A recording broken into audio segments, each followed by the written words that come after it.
Dios te bendiga y bienvenido al día 125 de la Biblia en un año. Te saluda Catherine Pérez y me alegra mucho que te hayas conectado el día de hoy.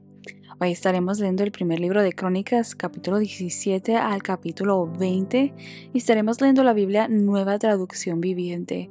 Así que antes de comenzar, quiero recordarte que este podcast está disponible en 3 plataformas, en Spotify, en Apple Podcasts y en YouTube. Así que nos puedes escuchar en cualquiera de esas 3 plataformas.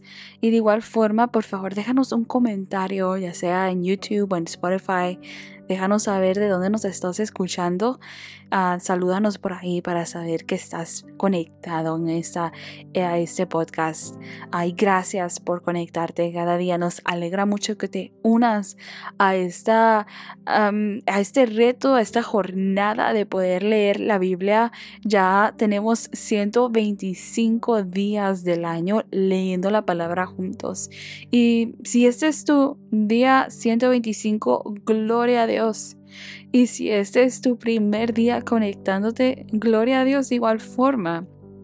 Lo importante es que cada día tomemos esa decisión de conectarnos y leer la palabra de Dios. Amén. Así que gracias.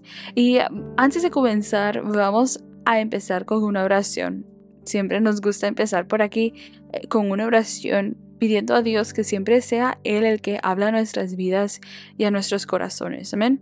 Padre que estás en el cielo, en esta hora damos a ti toda gloria y toda honra. Gracias por la oportunidad que tú nos das en este día de poder leer tu palabra, pidiendo, Señor, que tú seas, Señor, hablando y ministrando a nuestras vidas y a nuestros corazones. En el nombre de Jesucristo, amén y amén. Aleluya. Así que vamos a comenzar a leer Primera de Crónicas, capítulo 17, verso 1 en adelante, y dice así la palabra de Dios, en el nombre del Padre, del Hijo y del Espíritu Santo. Una vez instalado en su palacio, David mandó llamar al profeta Natán. Mira, le dijo David, yo vivo en un hermoso palacio de cedro, mientras que el arca del pacto del Señor está allá afuera debajo de una carpa. Natán le respondió a David, haz todo lo que tienes pensado, porque Dios está contigo. Pero esa misma noche Dios le dijo a Natán, ve y dile a mi siervo David, esto ha declarado el Señor, no serás tú el que construya una casa en la que yo viva.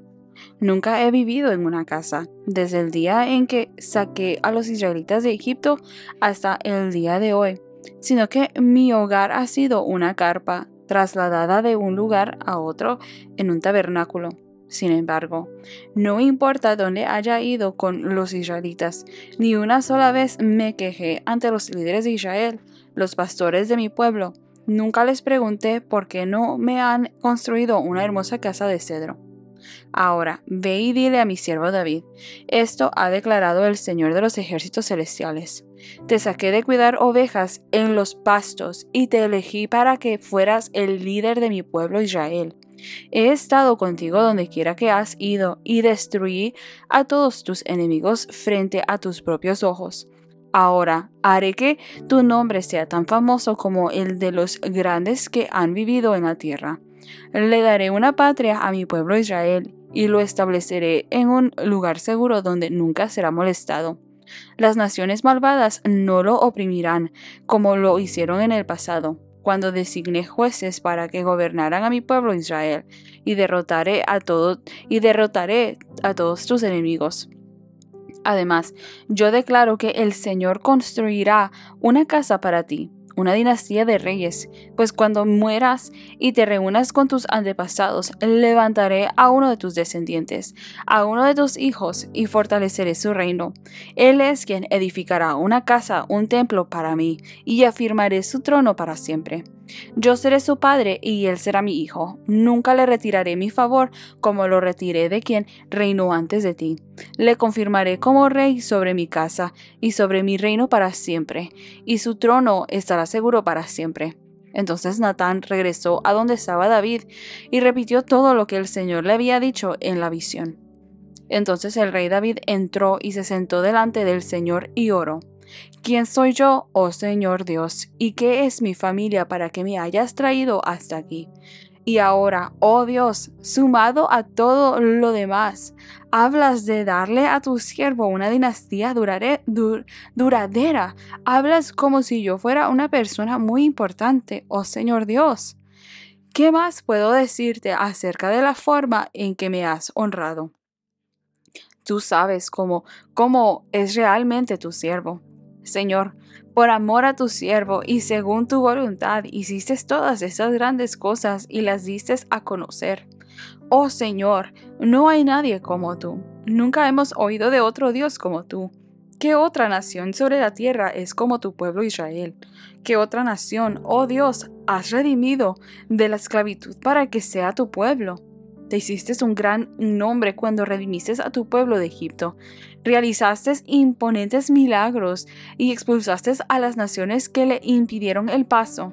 Elegiste a Israel para ser tu pueblo para siempre y tú, oh Señor, llegaste a ser su Dios. Y ahora, oh Señor, yo soy tu siervo. Haz lo que prometiste respecto a mí y a mi familia, que sea una promesa que dure para siempre, que tu nombre sea afirmado y honrado para siempre, de modo que todos digan, el Señor de los ejércitos celestiales, el Dios de Israel, es Dios de Israel. Que la casa de tu siervo David permanezca delante de ti para siempre. Oh Dios mío, me he atrevido a elevarte mi oración porque has revelado a tu siervo que construirás una casa para él, una dinastía de reyes, pues tú eres Dios, oh Señor, y le has prometido estas cosas buenas a tu siervo. Ahora te ha complacido bendecir la casa de tu siervo, para que permanezca para siempre delante de ti. Pues cuando tú concedes una bendición, oh Señor, es una bendición eterna. Primera de Crónicas, capítulo 18. Después David derrotó y sometió a los filisteos al conquistar Gat y las ciudades vecinas. David también conquistó la tierra de Moab, y los moabitas, a quienes se les perdonó la vida, se convirtieron en súbditos de David y tuvieron que pagarle tributo. David también destruyó las fuerzas de Hadad-Ezer, rey de Soba, hasta Amad, cuando Hadad-Ezer marchó para fortalecer su control a lo largo del río Éufrates. David capturó 1000 carros de guerra, 7000 conductores de carros de guerra y 20,000 soldados de infantería. Les lició los caballos de Tiro, excepto los necesarios para 100 carros de guerra.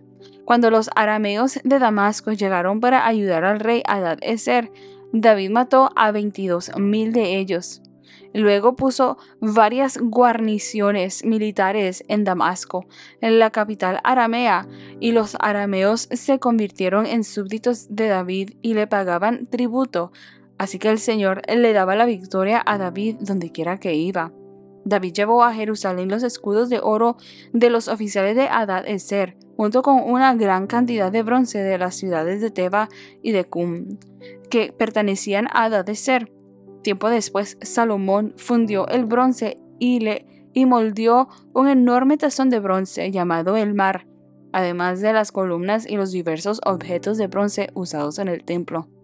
Cuando Toi, rey de Amat, se enteró de que David había destruido a todo el ejército de Hadad-Ezer, rey de Soba, envió a su hijo Joram para felicitar al rey David por su exitosa campaña. Hadad-Ezer y Toi habían sido enemigos y con frecuencia estaban en guerra. Joram le obsequió a David muchos regalos de oro, de plata y de bronce.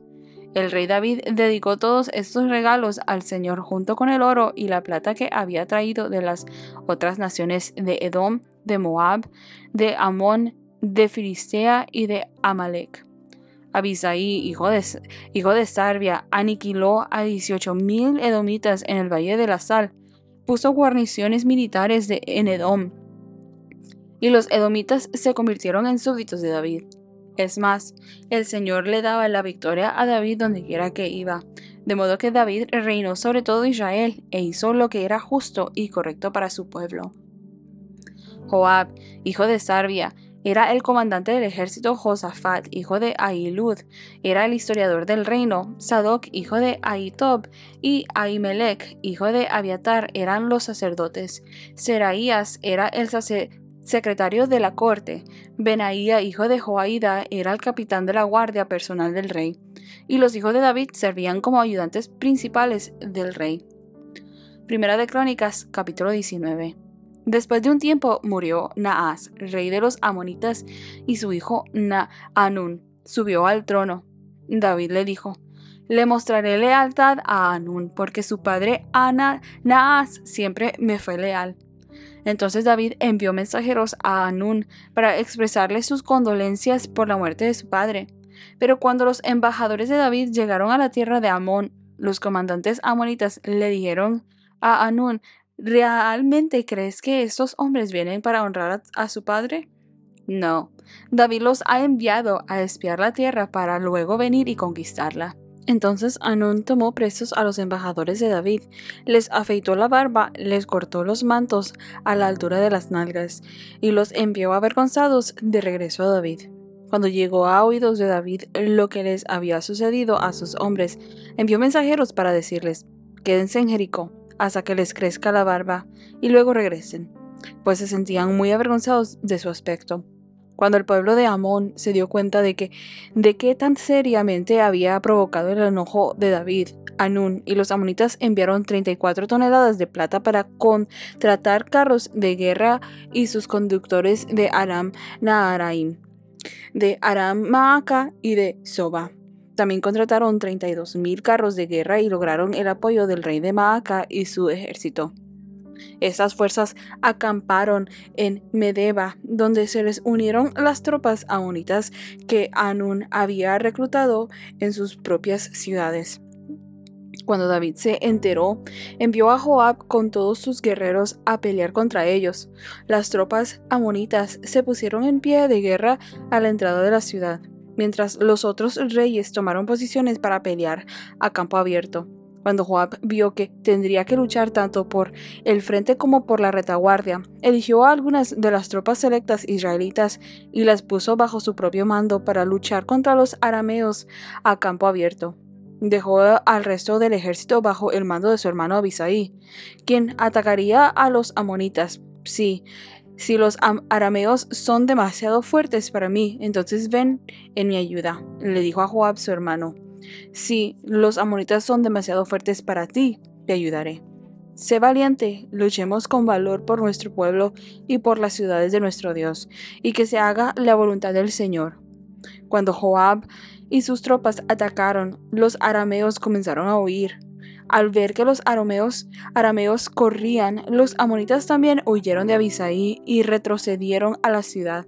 Así que Joab regresó a Jerusalén. Al darse cuenta los arameos de que no podían contra Israel, enviaron mensajeros para pedir tropas adicionales arameas del otro lado del río Éufrates. Estas tropas estaban bajo el mando de Sobac, el comandante de las fuerzas de Hadad-Ezer. Cuando David oyó lo que sucedía, movilizó a todo Israel, cruzó el río Jordán y puso a sus hombres en formación de batalla. Luego entró en combate con los arameos y ellos lucharon contra él. Pero nuevamente los arameos huyeron de los israelitas. Esta vez las fuerzas de David mataron a 7,000 conductores de carros de guerra y 40,000 soldados de infantería, entre estos a Sobac, el comandante del ejército. Cuando los aliados de Hadad-Ezer vieron que Israel los había derrotado, se rindieron a David y se convirtieron en sus súbditos. Después de esto, los arameos nunca más quisieron ayudar a los amonitas. Primera de Crónicas, capítulo 20. En la primavera, cuando los reyes suelen salir a la guerra, Joab dirigió al ejército en una serie de ataques exitosos contra la tierra de los amonitas. Durante esas operaciones sitió la ciudad de Rabá, la atacó y la destruyó. Sin embargo, David se quedó en Jerusalén. Entonces David fue a Rabá y quitó la corona de la cabeza del rey y la colocaron sobre la de él. La corona estaba hecha de oro con gemas incrustadas y David descubrió que pesaba 34 kilos. Además, David se llevó un enorme botín de la ciudad. También hizo esclavos a los habitantes de Rabá y los forzó a trabajar con sierras, picos y hachas de hierro. Así trató David a la gente de todas las ciudades amonitas. Luego David regresó a Jerusalén con todo el ejército. Después de esto se desató la guerra contra los filisteos de Gezer. Mientras peleaban, Sibecai de Usa mató a Asaf, un descendiente de los gigantes. y así fueron sometidos los filisteos. Durante otra batalla contra los filisteos, el Anán, hijo de Jair, mató a Lami, el hermano de Goliat de Gat. El asta de la lanza de Lami era tan gruesa como un rodillo de telar. En otra batalla contra los filisteos en Gat, se enfrentaron con un hombre enorme que tenía 6 dedos en cada mano y 6 en cada pie, 24 dedos en total, que era también descendiente de los gigantes. Pero cuando desafió a los israelitas y se mofó de ellos, lo mató Jonatán, hijo de Simea, hermano de David. Estos filisteos eran descendientes de los gigantes de Gat, pero David y sus guerreros los mataron. Aleluya. Vemos dentro de estos capítulos, ¿verdad? Esta historia continua de David. Y en el capítulo 17 vemos a David queriendo honrar, ¿verdad?, a Dios, con construir un templo, un lugar dedicado, hermoso, que honrara a Dios. Y vemos, ¿verdad?, que David empieza a planificar y de que quiere él construir, ¿verdad?, un lugar, un palacio, un lugar donde, un templo para la presencia de Dios. Sin embargo, vemos, ¿verdad?, que el profeta Natán le trae la palabra de parte de Dios y le deja saber que desafortunadamente él no va a hacer, que no va a construir.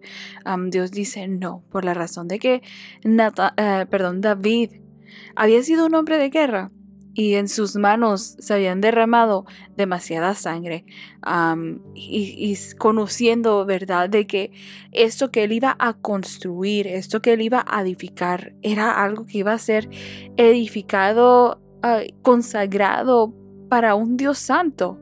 Entonces vemos, ¿verdad? Pero vemos esa respuesta de parte de Dios a través del profeta Natán para David, pero vemos también a la vez que Dios le deja saber a David que no iba a ser él quien no iba a construir, sino que su hijo, el siguiente heredero del trono.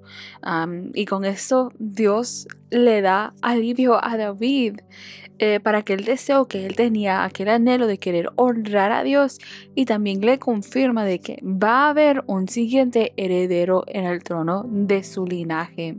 Aleluya. Así que vemos, ¿verdad?, que David acepta aquello. De allí en el capítulo 18 vemos, ¿verdad?, conquistas militares de David, donde David ha derrotado a los filisteos, a los moabitas, a los edomitas y arameos. Estas victorias amplian considerablemente el reino de Israel y establecen a David como un líder temido y respetado entre las naciones y aún dentro del pueblo de Israel. Después de estas victorias vemos que David organiza su gobierno, poniendo a oficiales sobre las naciones conquistadas y asegurando la administración en las regiones. También establece un sistema de tributos para asegurar la prosperidad del reino. Así que vemos, ¿verdad?, que David, a través de todos estos nombres, ¿verdad?, y títulos que vemos, ¿verdad?, vemos que David era un hombre sabio también. Yo sé que conocemos a Salomón como el hombre más sabio, pero vemos, ¿verdad?, esta sabiduría que David tenía también para poder organizar su gobierno. Vemos, ¿verdad?, que dentro de todo esto, David gobierna con justicia. Y se menciona que Dios le da paz en todos estos territorios que él ha conquistado ya después. En el capítulo 19 vemos, ¿verdad?, que tras la muerte de Naas, el rey de los amonitas, su hijo Anún toma el trono. David, buscando mostrar su bondad y consuelo, ¿verdad?, envía embajadores para ofrecer sus condolencias, pero desafortunadamente Hanún es mal aconsejado y y deshonra a estos embajadores, cortándole la barba y dejándolos casi desnudos, lo cual en consecuencia provoca una guerra. De ahí vemos, ¿verdad?, que se levanta esta guerra donde Anún se alía con los sirios para enfrentar a David. Sin embargo, David los derrota. Dios les da la victoria. Y durante esta guerra vemos, ¿verdad?, que Joab, el comandante del ejército de David, muestra esta gran fortaleza en la batalla y los sirios son derrotados. Y la victoria sobre los amonitas y sirios extiende aún más esa fama de David como un rey guerrero y respetado. Aleluya. Y en el capítulo 20 vemos, ¿verdad?, cómo describe otra victoria sobre los amonitas, quien habían estado en guerra con Israel. Y se menciona que David toma la ciudad de Raba, la capital de los amonitas. Y durante las batallas con los filisteos, David y sus hombres derrotan a los gigantes. Vemos, ¿verdad?, a esos gigantes, famosos gigantes filisteos. Y uno de los gigantes intenta matar a David, pero Abisai, su sobrino, lo mata. Esto podemos ver nosotros la habilidad que tenían estos guerreros David y su valentía, que se enfrentaban ante gigantes como si nada, ¿verdad? Así que dentro de todo esto que hemos leído, vemos nosotros la promesa de un reino un reino eterno a través de David, el cual es muy fundamental para poder entender cómo Dios cumple sus planes a largo plazo. Esta promesa apunta no solo a los descendientes inmediatos de David, sino también al Mesías que vendría de su linaje. Vemos, ¿verdad?, esa confirmación de parte de Dios, afirmación de este reinado para el linaje de David, del cual apunta hacia el Mesías en el futuro. Pero a la vez también vemos nosotros, ¿verdad?, la humildad y la adoración de David. La respuesta de David al pacto de Dios es un ejemplo de humildad y gratitud.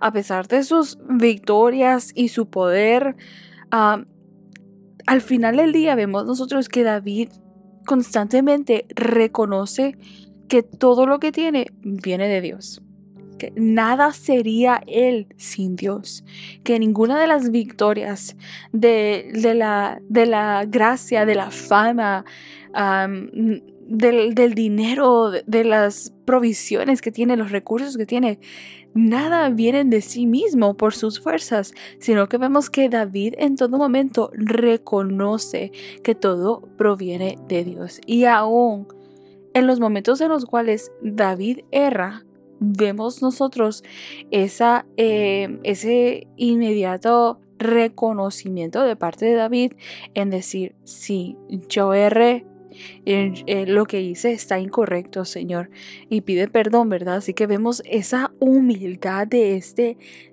líder, que cómo él gobierna al pueblo temiendo al Señor. Y no solamente vemos nosotros esto, sino que vemos que es un gran guerrero, es un líder que se para en la brecha, y también un rey que gobierna con justicia. Vemos esto a través de diferentes historias y porciones de la Biblia de su reinado.